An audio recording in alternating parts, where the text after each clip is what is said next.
Oke guys, di video kali ini saya mau nge-review. Ini ada iPhone seri XS ya. Ini iPhone XS yang reguler dan ini yang seri Max-nya. Nah, jadi di sini buat teman-teman yang sekiranya mungkin ya kalian itu tertarik dengan iPhone XS ini tapi masih ragu kira-kira apakah masih layak dipakai untuk tahun 2024 ini atau tidak layak lagi untuk kita pakai di tahun 2024. Nah, di sini guys, ada beberapa poin ya teman-teman yang mungkin bisa jadi bahan pertimbangan kalian untuk membeli iPhone seri XS ini ya. Nah, di sini saya langsung mulai aja. Yang pertama yang perlu kalian tahu untuk iPhone seri XS ini, dia pertama kali launching itu di tahun 2018 ya guys. Artinya untuk usia iPhone ini sendiri itu sudah masuk di 5 tahun lebih ya, mau ke 6 tahun. Bukan ya, bener ya, 5 tahun ya, karena kan dia launching itu di bulan September, jadi mau masuk ke 6 tahun. Nah, otomatis kalau menurut saya ini sudah termasuk iPhone jadul ya. Tapi ada tapinya nih guys. Bagi user iPhone ataupun yang pencinta iPhone itu sebenarnya nggak ada cerita jadul ya, selama iPhone itu masih bisa dipakai untuk minimal sosmed lah, seperti WA, kemudian IG, Facebook dan sebagainya. Nah, di tempat saya sendiri itu sebenarnya masih banyak teman-teman itu yang pakai seri iPhone 7, 7 Plus dan 8 Plus, dan menurut saya kan itu memang sudah terlalu jadul sih menurut saya untuk dipakai di tahun 2024 ini. Cuman mereka itu malah lebih seneng untuk pakai iPhone yang jadul ketimbang mereka itu pakai Android yang seri terbaru ya guys. Karena menurut mereka tuh punya daya tarik sendiri guys ketika mereka ngumpul ya, bawa iPhone, kemudian ya punya nilai-nilai tambah sendirilah bagi mereka, dan menurut saya sih ya itu sah-sah aja ya guys. Nah, kemudian untuk seri XS ini kan dia ada dua ya, ada yang reguler seperti ini yang biasa, ukurannya lebih kecil, dan ini yang seri Max-nya, dan perbedaannya itu cuman ada di layarnya aja guys sebenarnya, layar dan baterai ya, ukuran layar dan baterai. Nah, untuk spesifikasi yang lain itu sebenarnya sama aja, nggak ada beda ya. Yang pasti untuk ukuran layarnya sendiri, kalau yang XS biasa ini atau yang regulernya ini ukurannya sekitar 5,8 inci, dan untuk yang seri Max-nya ini dia punya ukuran layar sekitar 6,5 inci ya guys. Kemudian untuk beratnya sendiri memang lebih berat yang XS Max ketimbang yang XS yang reguler ini guys. Kalau yang reguler ini dia sekitar 177 gram. Nah, kalau yang Max ini dia ada di 208 gram. Kemudian untuk baterainya sendiri memang lebih gedean ini ya, cuman nggak terlalu besar sih sebenarnya kalau dibandingkan dengan Android yang sekarang ya, di kisaran ya, bukannya di kisaran lagi, cuma rata-rata Android kan di 5000 ya, 4 sampai 5000 mAh. Nah, kemudian untuk SIM card yang pasti ini sudah support dual SIM card ya teman-teman. Yang pertama itu menggunakan nano SIM, dan yang kedua itu dia punya eSIM guys. Nah, ini sekalian saya coba hidupin ya teman-teman. Nah, kemudian yang pasti ini kalau misalkan kalian belinya second atau beli baru ya, beli baru lah ya. Beli baru kan ini sudah support rating IP68, yang pasti dia sudah tahan air ya guys. Cuman kalau misalkan kalian itu beli second, itu saya tidak sarankan kalian coba-coba untuk bermain di air ya guys menggunakan iPhone second, karena kan kita nggak tahu apakah iPhone ini sudah pernah dibongkar atau belum. Nah, yang menjadi nilai plus lagi kalau menurut saya, ini kan saya kebetulan sudah nyoba ini iPhone XS ini. iPhone seri XS ini dia layarnya itu guys, dia sudah menggunakan OLED ya, Super Retina OLED.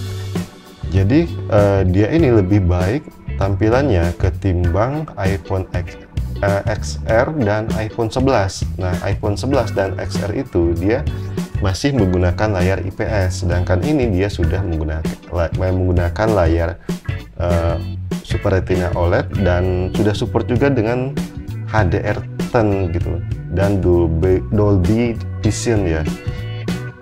Dan menurut saya sih ini masih sangat worth it guys untuk kita pakai hari-hari.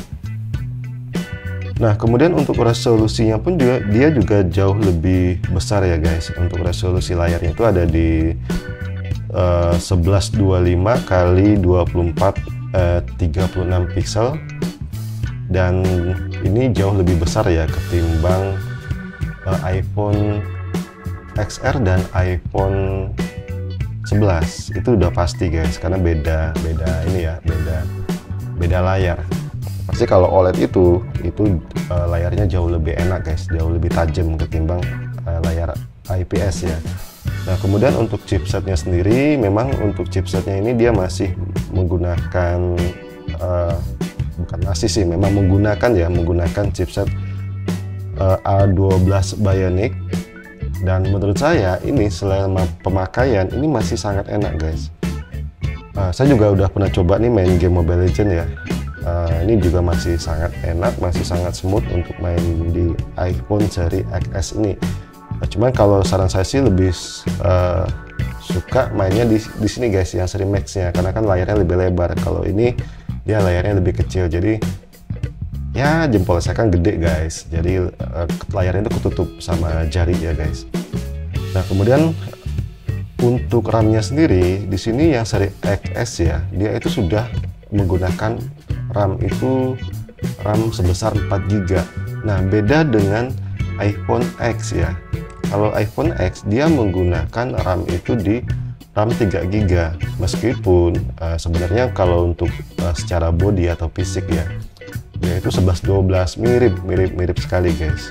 Cuman di sini dia sudah menggunakan RAM 4 dan itu udah standar ya, udah sangat enak guys kalau menurut saya. Nah, kemudian untuk kamera belakang di sini memang iPhone XS Max ini ataupun XS biasa ya, ataupun iPhone X dia belum punya kamera yang ultrawide. Cuman di sini dia ada kamera telefoto ya guys, dan resolusinya itu sama-sama di 12 megapiksel. Dan untuk kamera belakangnya sendiri menurut saya ini masih sangat bisa diandalin guys. Untuk ketajaman gambar apa masih sangat enak ya guys.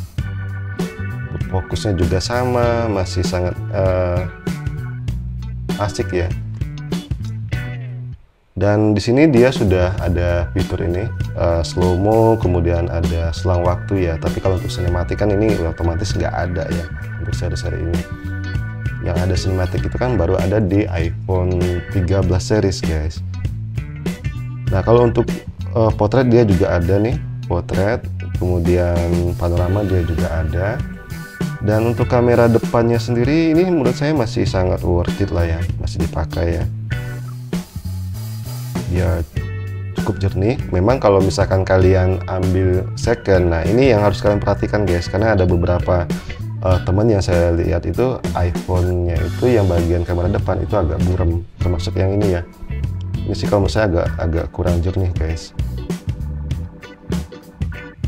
Nah, ini kelihatan ya, kalau saya sih lebih jernih yang kiri ini guys. Ini kayaknya sih ya lumayan jernih sih, tapi masih jernih yang ini ya.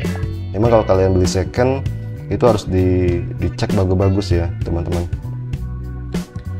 Nah, kemudian untuk videonya sendiri yang pasti dia sudah, untuk kamera belakang ya, kamera belakang itu sudah support 4K guys. 4K nya itu 60 fps guys. Nah, ini dia bisa 60 fps, dan yang pasti dia juga sudah ada fitur OIS ya guys. Jadi ya enak lah, masih worth it. Nah, untuk speakernya juga ya khasnya iPhone lah ya. Speaker ini kan dia dual speaker dan ya enak guys, enak. Saya juga suka ya, iPhone itu kan memang kalau spekernya itu memang juara ya teman-teman.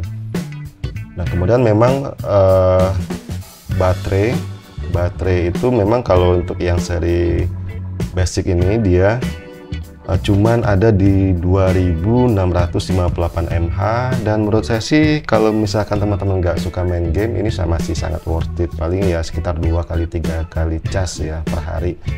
Memang kalau misalkan yang XS Max ini memang dia agak gedean dikit, itu di sekitar 3174 mAh, dan menurut saya sih masih cukup lah ya.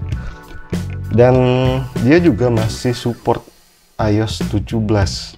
Ini yang punya saya yang ini sudah ada di iOS 17.3.1 ya. Dia masih dapat, dan kabarnya pun dia masih bakal dapat di iOS 18. Tapi nggak tahu ya, nanti kita akan tunggu aja guys. Jadi ini masih sangat worth it. Dan yang paling uniknya lagi, dia juga sudah support wireless charging guys. Nih ya, ini saya coba.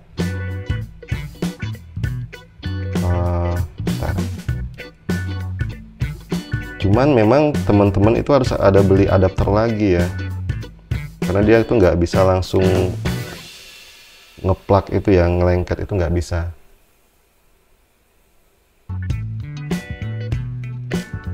Ini saya coba ya. Oke, kita paskan dulu.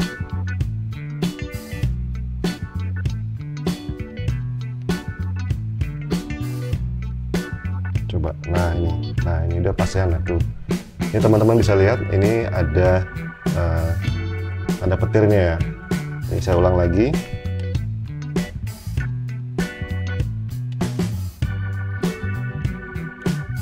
Aduh, salah, sebentar. Nah, ini saya coba ngeplakkan gini. Nah ini connect ya guys. Tuh, itu ada lambang petirnya. Jadi kalau misalkan teman-teman dapat harga di 3 jutaan atau 4 juta ke bawah ya, menurut saya sih ini masih sangat worth it ketimbang kalian ambil Android yang di harga sama. Nah, pastikan untuk kelasnya juga beda. Nah cuman kalau yang saya kurang suka ini karena desainnya kan kaca nih yang belakang nih, ini dia kalau misalkan kita pegang gini, ini bekas jarinya itu nempel guys. Memang agak kurang enak ya dilihat. Pasti kalian harus pakai case aja, casing ya, biar jangan terlalu banyak nempel. Nah mungkin segitu aja teman-teman yang bisa saya sampaikan. Tinggal kembali lagi ya keputusan kalian, apakah worth it kalian ambil iPhone XS ini di tahun 2024 ataupun enggak, itu kembali lagi ke kalian. Tapi kalau menurut saya, kalau kalian dapat di harga yang lumayan murah, itu menurut saya masih sangat worth it guys. Oke, sekian dulu video dari saya, semoga bermanfaat. Thank you dan bye bye.